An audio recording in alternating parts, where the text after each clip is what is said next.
అందరికీ నమస్కారములు. వీళ్ళంతా దివ్యాంగుల పిల్లలు. అందరిలాగే వీరు కూడా క్రికెట్ ఆడాలని ఆశ.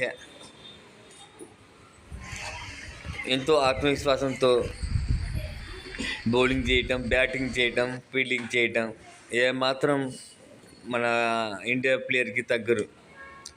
అంత ఆత్మవిశ్వాసంతో ఆడతారు ఈ పిల్లలు, దివ్యాంగుల పిల్లలు. ఈ పిల్లలకి ఇంటర్ జోన్ 2020 మ్యాచ్ మన ప్రకాశం జిల్లా ఒంగోలులోని శర్మ కాలేజ్ స్టేడియంలో 2 రోజులు నుంచి టోర్నమెంట్ జరుగుతుంది.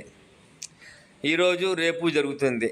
అందులో భాగంగా 2 రోజులు ఉదయం అల్పాహారం, మధ్యాహ్నం భోజనం, మళ్ళీ మరుసటి రోజు ఉదయం అల్పాహారం, మధ్యాహ్నం భోజనం మన ట్రస్ట్ తరపునే దాతల సహకారంతో ఏర్పాటు చేశాం. అందులో భాగంగా ఈరోజు మధ్యాహ్నం వీరికి ఒక దాత సహకారంతో చికెన్ దమ్ బిర్యానీ ఏర్పాటు చేశాం. ఇలాంటి దివ్యాంగులకి మీరు కూడా చేతనంతవరకు సహాయం చేసి వారి కళ్ళల్లో ఆనందం చూస్తారని ఆశిస్తూ, సహాయం చేసిన దాతలందరికీ మనస్ఫూర్తిగా ధన్యవాదములు తెలుపుకుంటుంది సూర్యశ్రీ దివ్యాంగుల చారిటబుల్ ట్రస్ట్. మరొకసారి మీకు మనస్ఫూర్తిగా ధన్యవాదాలు. Thank you very much.